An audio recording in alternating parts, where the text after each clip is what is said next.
180 পৃষ্ঠার কাজটি হচ্ছে এবিসি সমকোণী ত্রিভুজের সি কোণ হচ্ছে সমকোণ, এবি হচ্ছে 29 সেন্টিমিটার এবং বিসি হচ্ছে 21 সেন্টিমিটার এবং কোণ এবিসি থিটা হলে কস square theta minus sine square theta এর মান বের করো। তো আমরা যদি এই তথ্যের আলোকে যদি একটা চিত্র অঙ্কন করতে চাই, এখানে বলা হয়েছে যে এবিসি হচ্ছে একটি সমকোণী ত্রিভুজ। এখানে আমরা এবিসি একটি সমকোণী ত্রিভুজ আঁকলাম। এখানে এই কোণটা হচ্ছে 90 ডিগ্রি বা সমকোণ।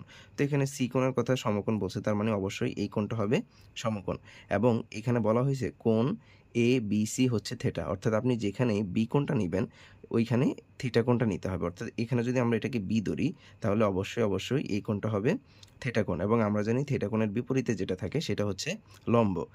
তাহলে অবশ্যই এই শীর্ষবিন্দুটা হবে এ। এখানে একটা জিনিস একটু খেয়াল রাখবে, এখানে মাঝখানে যেটা থাকে তাকে কিন্তু কোণ ধরা হয়। অর্থাৎ তাহলে এখানে আমরা এবিসি একটি সমকোণী ত্রিভুজ পেলাম যেখানে সি কোণ হচ্ছে সমকোণ এবং এই বি কোণটা হচ্ছে থিটা এবং এখানে এবি হচ্ছে কত 29, তাহলে এখানে এবি এটার মান হচ্ছে 29 সেন্টিমিটার, তারপর হচ্ছে বিসি এটার মান হচ্ছে 21 সেন্টিমিটার।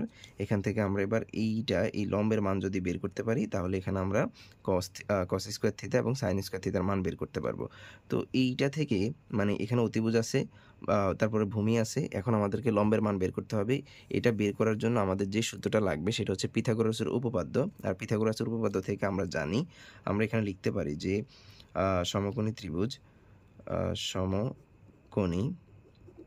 ত্রিভুজ এ বি সি এ অতিভুজ স্কয়ার, অতিভুজ হচ্ছে কোনটা, এখানে অতিভুজ হচ্ছে এবি, অতিভুজ স্কয়ার সমান লম্ব স্কয়ার, লম্ব হচ্ছে এসি স্কয়ার যোগ ভূমি হচ্ছে বিসি স্কয়ার।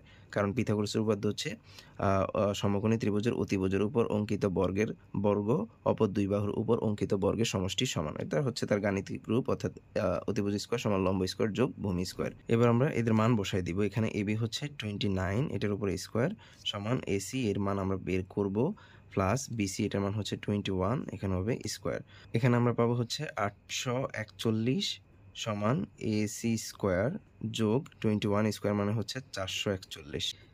এসি স্কয়ার সমান হচ্ছে 841 থেকে বিয়োগ হবে হচ্ছে 441 বা এখানে হবে এসি, এখানে আমরা স্কয়ারটাকে ওই পাশে নিয়ে নিই তাহলে এখানে হবে রুট ওভার অফ, এখানে যদি আমরা বিয়োগ করি সেই ক্ষেত্রে থাকবে 400 বা এখানে আমরা পাবো 400কে যদি বর্গমূল করা হয় 20, অর্থাৎ এখানে আমাদের এই যে লম্ব বা এসি এটার মান হচ্ছে কত 20 সেন্টিমিটার। এবার আমরা এই রাশিটার মান বের করব।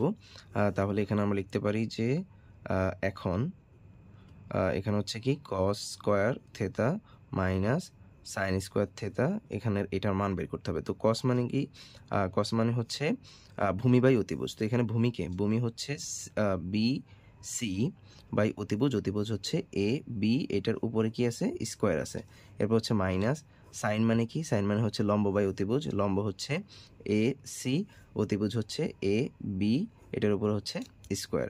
তাহলে এখানে বিসি এটার মান কত, বিসির মান হচ্ছে 21, এবির মান হচ্ছে 29, এটার উপর হচ্ছে স্কয়ার মাইনাস একইভাবে এখানে এসির মান হচ্ছে 20, এবির মান হচ্ছে 29, এটার উপর হচ্ছে স্কয়ার 21 স্কয়ার, এখানে কত যেন পাইছি 441, আর এখানে 29 স্কয়ার মানে হচ্ছে 841। একইভাবে এখানে সেম, উপরে হবে 400 নিচে হবে 841। এখানে যদি আমরা লসাগু করি সেক্ষেত্রে 841 লসাগু হবে, হর দিয়ে ভাগ করে লব দিয়ে গুণ করলে এখানে 441 হবে, অথবা আমরা যদি শর্টকাটে বলতে চাই এটা মিল আছে সেক্ষেত্রে উপরে যা আছে তাই আমরা লিখে দিব, এরপর এখানে মাইনাস, এখানে মিল আছে উপরে 400 এটা লিখে দিব, তাহলে উপরে পাবো হচ্ছে আমরা 41, নিচে পাবো হচ্ছে 841, এটাই হবে অ্যান্সার।